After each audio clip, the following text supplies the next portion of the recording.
بسم اللہ الرحمن الرحیم۔ السلام علیکم عزیز طلبہ و طالبات، شعبہ اردو سے میں ہوں مس رفت ریحانہ، اور آج کا ہمارا موضوع سخن ہے نظم شہر اشوب۔ عزیز طلبہ و طالبات، ہمارا یہ سال اول کا لیکچر نمبر 8 ہے، جو نظم شہر اشوب کے بند نمبر 3 اور بند نمبر 4 پر مشتمل ہے۔ عزیز طلبہ و طالبات، اب ہم چلتے ہیں بند نمبر 3 کی جانب، جو کہ کچھ اس طرح سے ہے۔ صراف بنیے جوہری اور سیٹھ ساہوکار، صراف بنیے جوہری اور سیٹھ ساہوکار، دیتے تھے سب کو نقد سو کھاتے ہیں اب ادھار۔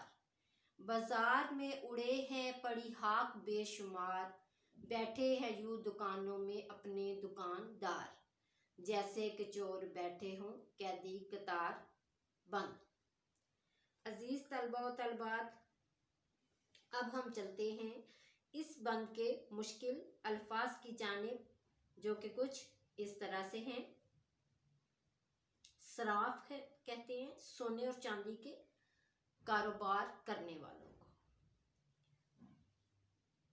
بنیے اناج بیچنے والے، جوہری قیمتی پتھر پرکھنے والا، سیٹھ دولت مند، ساہوکار روپے پیسے کا کاروبار کرنے والے، قطار بند قطار بنا کر۔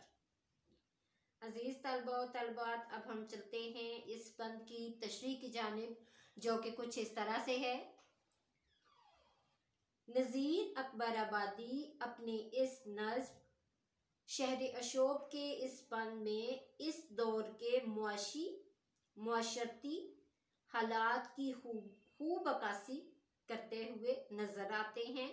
وہ کاروباری لوگ جنہیں پہلے مالدار سمجھا جاتا تھا، اب وہ خود قرض لینے پر مجبور ہیں۔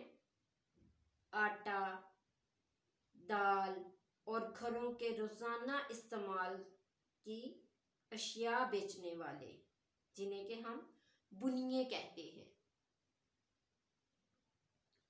روپے پیسوں کا کاروبار کرنے والے، جوہرات اور سونے کے زیور بنانے والے، سونار اور بہت سی دیگر اشیاء کی تجارت کرنے والے بدحالی کا شکار ہیں۔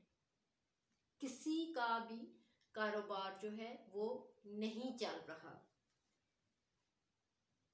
کیونکہ معاشرے میں کاروباری زندگی کی کامیابی کا انحصار لین دین پر ہوتا ہے۔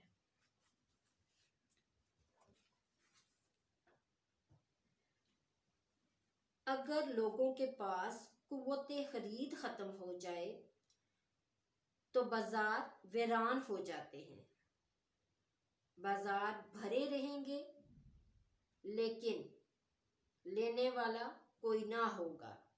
شاعر نے اسی صورتحال کا اظہار کیا ہے کہ جہاں کبھی بھیڑ اور رونق ہوا کرتی تھی، آج وہی بازار ہیں جن میں دیکھنے پہ بھی کوئی بندہ نظر نہیں آتا، سوائے اس کے کہ گرد اڑ رہی ہے۔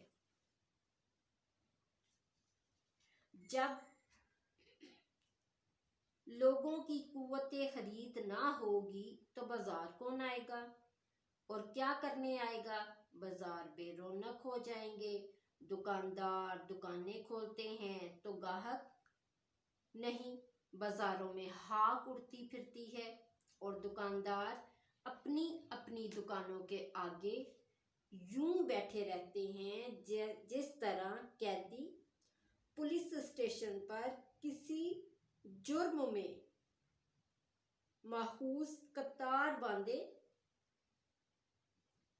انتظار کر رہے ہوتے ہیں۔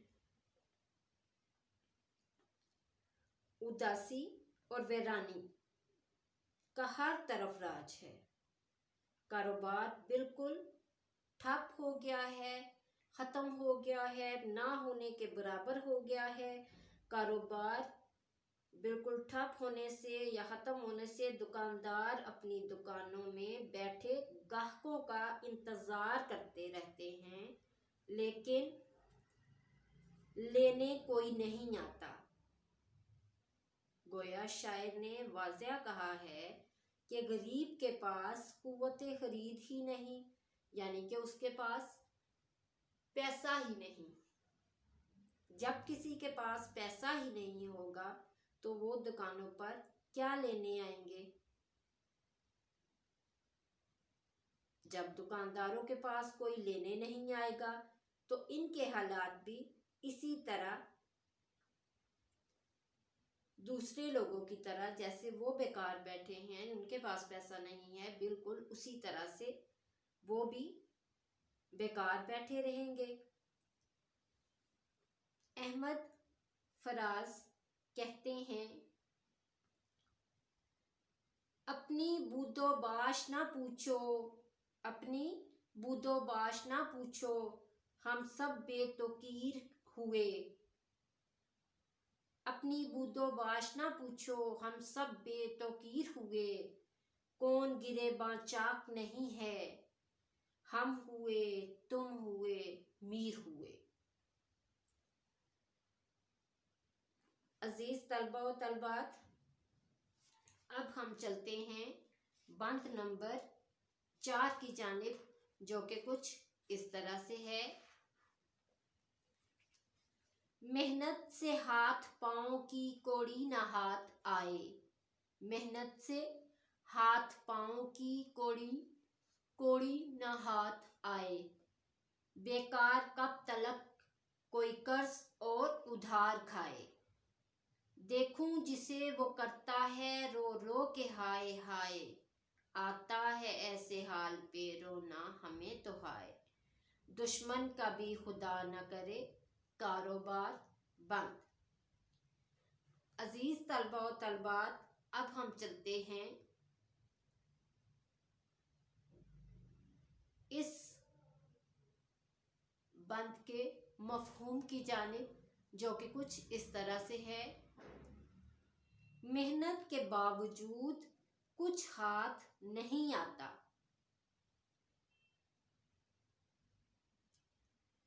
کب تک ادھار پر گزارا کیا جائے۔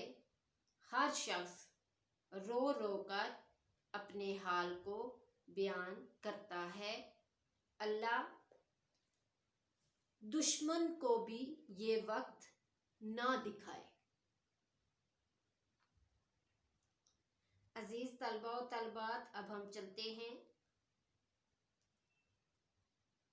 اس بند کی تشریح کی جانب، جو کہ کچھ اس طرح سے ہے۔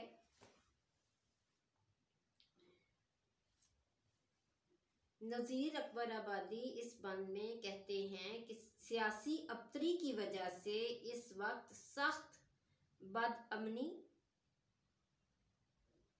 کا دور دورہ ہے۔ قتل و غارت، لوٹ مار، چوری، ڈاکے سے لوگوں کی زندگی اجیرن بنا دی ہے۔ ٹھیک ہے، ڈاکے سے لوگوں کی زندگی اجیرن ہو چکی ہے۔ ایسے حالات میں ہاتھ پاؤں کی محنت مزدوری سے کچھ حاصل نہیں ہوتا۔ بہت کوشش کے بعد چند روپے ہاتھ آتے ہیں، جو اتنے کم مقدار میں ہوتے ہیں کہ عیاشی تو دور کی بات، روزمرہ زندگی کی بنیادی سہولتیں بھی اس سے نہیں مل پاتی تھی۔ ایسے حالات میں انسان کے پاس صرف ایک ہی راستہ بچتا ہے کہ انسان ادھار لے لے، لیکن ادھار بھی کب تک لیا جا سکتا ہے اور کوئی کب تک ادھار دے سکتا ہے؟ سچ تو یہ ہے کہ غریب اور بیکار آدمی کو اسی ڈر سے کہ اس نے کون سی رقم واپس لوٹانی ہے، کوئی ادھار دینے کو بھی تیار نہیں ہوتا تھا۔ چنانچہ شاعر کہتا ہے کہ میں جس کو بھی دیکھتا ہوں وہ سب رو رو کر اپنی حالت زار پر فریاد کر رہے ہوتے ہیں۔ حقیقت تو یہ ہے کہ ہم سب کو اپنی حالت پر رونا آتا ہے۔ خدا نہ کرے کہ دشمن کا بھی کاروبار بند ہو جائے۔ اس بند کے آخری سطور میں نذیر اکبر آبادی کی نیک نیتی کا پتہ دیتے ہیں کہ وہ بحیثیت انسان لوگوں سے محبت کرتے ہیں، اس لیے وہ دشمن کا بھی برا نہیں چاہتے اور اس کے لیے بھی دعاگو ہیں۔ نذیر اکبر آبادی نے مصیبت زدہ انسانوں کے اس اجتماعی دکھ درد کا بیان جس درد بھرے انداز میں کیا ہے وہ انہی کا کمال ہے۔ زندگی کی ناآسودہ خواہشات، امن و سکون کی خواہش، وسائل حیات سے محرومی، سماجی ادب کا حال، جس خلوص جذبات کے ساتھ نظم کیا گیا ہے وہ یقیناً قابل تحسین ہے، اور دکھ درد اور مصیبت کا بیان جس زور انداز میں بیان کیا گیا ہے تو ہمیں کہیں کہیں مرثیے اور نوحے کا گمان بھی ہوتا ہے۔ بقول محمد جعفر: لکھوں کیا زمانے کا میں رنگ ڈھنگ، لکھوں کیا زمانے کا میں رنگ ڈھنگ، بہت اس کے ہاتھوں سے آیا ہوں تنگ، سلوک اس کے کھوتے ہیں میرے حواس، پریشان ہوتے ہیں میرے حواس، بہت اس کے صدموں سے مضطر ہوا ہوں میں، ہوں آئینہ لیکن مکدر ہوں میں۔ عزیز طلبہ و طالبات، آج کا ہمارا لیکچر نمبر 8 جو کہ بند نمبر 3 اور بند نمبر 4 پر مشتمل تھا، اختتام پذیر ہوتا ہے۔ اگلے لیکچر کے ساتھ ہم آپ کی خدمت میں دوبارہ حاضر ہوں گے۔ اس وقت تک کے لیے اجازت دیجیے۔ اللہ حافظ، اللہ نگہباں۔